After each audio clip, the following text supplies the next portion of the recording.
The convenience store at the corner of Minwoo Street stays open 24 hours, fluorescent lights blazing like a beacon against the dark Seoul night. At 11:30 p.m. on a Saturday, it's nearly empty. Just the clerk scrolling through his phone behind the counter and Minwoo standing in the ramen aisle, pretending to care about the difference between Shin ramen and Jin ramen. He's been here for 12 minutes. He knows because he keeps checking his phone, watching time crawl forward while he tries to gather courage for something that should be simple. His thumb hovers over Yu-jin's contact, opens the thread. Their last exchange sits there for days old now. Her message, "Take whatever time you need." His response, "Thank you. Nothing since." For days of silence that feels like 4 years. The door chimes. Minwoo looks up reflexively, then immediately regrets it because Yu-jin is walking into the convenience store and the expression on her face suggests this is not a coincidence. She's wearing sweatpants and an oversized hoodie, hair pulled back in a messy ponytail. No mock-up. The version of herself she only shows in private spaces, in moments of trust. Seeing her like this, here, now, when they're supposed to be taking space, makes Minwoo's chest constrict. Sung-ho texted me, she says by way of greeting. "No preamble, no pretense." Said you've been moping around your apartment for 4 days, eating nothing but ramen and avoiding human contact. Minwoo sets down the cup he's been pretending to examine. Sung-ho needs to mind his own business. He's worried about you. I'm worried about you. Yu-jin takes 3 steps closer, close enough that Minwoo can smell her shampoo, something floral and clean that makes him think of Sunday mornings and lazy conversations over coffee. Can we talk? Actually talk. The clerk behind the counter isn't even pretending not to listen now. Minwoo can feel his eyes on them, curious and unabashedly nosy. "Not here," Minwoo says quietly. They end up on the plastic stools outside, the kind bolted to the ground that somehow manage to be uncomfortable in every position.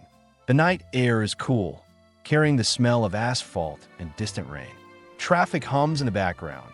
Seoul never quite sleeps, just shifts into a different rhythm after dark. Yu-jin opens a can of coffee, the sweet kind from the refrigerated section, and takes a long sip before speaking. "I've been thinking about what you said, about slowing down, about needing time." She sets the can down, traces a finger along its rim. "And I think you're right." The words hit Minwoo wrong. He'd expected her to argue, to push back, to tell him he was being ridiculous. Agreement feels worse somehow. Final. "I am. Not about slowing down," Yu-jin clarifies, "but about us not thinking things through properly. We went from lessons to dating without actually finishing what we started." Minwoo adjusts his glasses, buying time. "What do you mean?" "The whole point was to prepare you for the reunion, to give you confidence with dating so you wouldn't feel embarrassed in front of Ji-young and your old classmates." Yu-jin's voice is steady, logical, the tone she uses in client presentations. "But we got distracted. We started dating each other and forgot the original goal." "I didn't forget." Minwoo's voice comes out rougher than intended. "I just stopped caring about it." "But you should care." She turns to face him fully, her expression serious. "This reunion matters to you, and I don't want you going there unprepared, still feeling like the guy who doesn't know how to date. You deserve to feel confident, to walk in there knowing you can handle yourself." The irony isn't lost on Minwoo. Here she is, trying to help him prepare to impress another woman, when all he wants is to figure out how to be enough for her. "So what are you suggesting?" he asks. Yu-jin takes a breath. "One final lesson. A practice date. The complete experience, start to finish, everything we've been building toward. We do it properly, like a real final exam.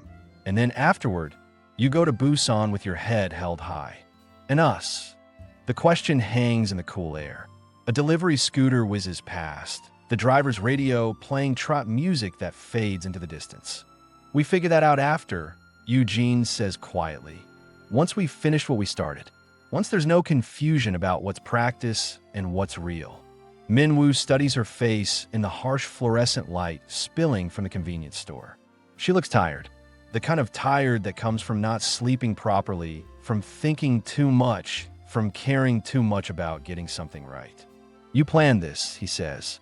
"This whole conversation. You knew Sung-ho would tell you I was here." A small smile tugs at her mouth. I might have asked him to let me know if you left your apartment. I've been sitting in the coffee shop across the street for 2 hours waiting. 2 hours? I brought a book.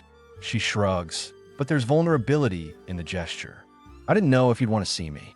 Thought I'd give you an out by making it look coincidental.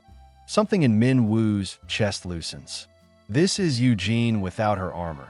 The woman who sits in coffee shops for 2 hours just to manufacture a casual encounter. Who cares enough to plan, but is scared enough to hide the planning. When he asks, "The practice date?" "Yeah." Yu-jin pulls out her phone, scrolls through her calendar. The glow illuminates her face, highlighting the dark circles under her eyes that makeup usually hides. "Next Saturday? That gives us a week to plan. To do it right." "Okay." The word comes out easier than Min Woo expected. "But I have conditions." Her eyebrows raise. "Conditions? We plan it together. Not you teaching me. Us deciding together what this date should look like. Equal partners, not teacher and student." "I can do that." Yu-jin nods slowly. "What else?" "We're honest. About everything. How we're feeling, what we're thinking, what scares us. No more careful distance and polite deflection." "That one's harder," she admits. "But okay. I'll try." And afterward, Min Woo pauses, gathering courage. After the practice date, before the reunion, we have a real conversation about what we are, what we want. No more ambiguity. Yu-jin's fingers tighten around her coffee can. "Deal." They shake on it, formal and ridiculous, and then both laugh. Genuine laughter that cuts through the tension like light through fog. "So," Yu-jin says, pulling out her phone again. "Planning. We should probably start with location." "Wait now. Why not? We're here. We're talking. We have phones with note-taking apps." She opens a new document, types "final practice date" at the top. "Unless you have somewhere better to be at 11:45 on a Saturday night." Min Woo thinks about his apartment. The stack of unwashed dishes in the sink.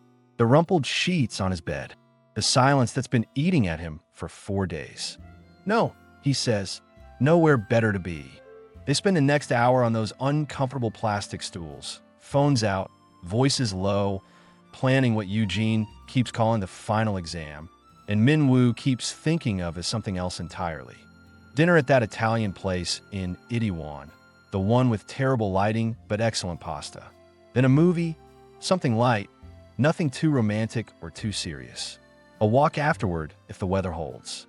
Maybe ice cream from the place near Namsan Tower. "We should have a backup plan," Yu-jin says, typing notes. "In case it rains." It's not going to rain. You don't know that. Weather apps are notoriously unreliable. "Are you always this prepared for dates?" Min Woo asks.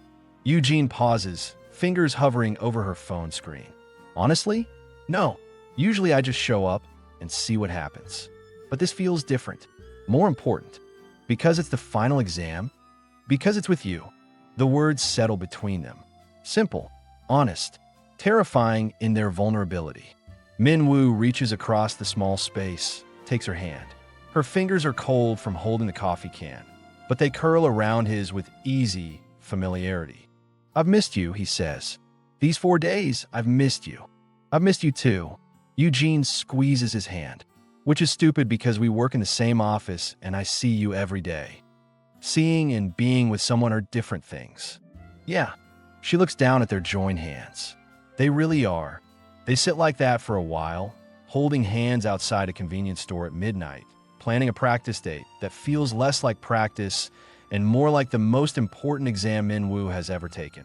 Not because of the reunion, not because of Ji Young or old classmates or proving anything to anyone, but because somewhere between the lessons and the laughter, between the awkward practice sessions and the genuine moments, Min Woo fell in love with his teacher. And this final exam might be his last chance to show her that some things can't be taught. They can only be felt. Next Saturday, Yu-jin says eventually, standing and stretching. 6 p.m. Meet at Itaewon Station. "I'll be there." Min Woo stands too, reluctant to let go of her hand, but knowing they both need to head home eventually. "Yu-jin." "Yeah. Thank you for not giving up on me." She smiles, soft and genuine and heartbreakingly beautiful in the fluorescent light. Thank you for not giving up on us. She leaves first, walking toward the main road to catch a taxi. Minwoo watches until she's out of sight, then turns back to the convenience store. He should probably get that ramen. Should probably eat something other than instant noodles for once. But instead, he stands on the sidewalk, looking at the notes they made together on his phone, already counting down the days until Saturday. 7 days until the final exam. 7 days to figure out if practice can become real.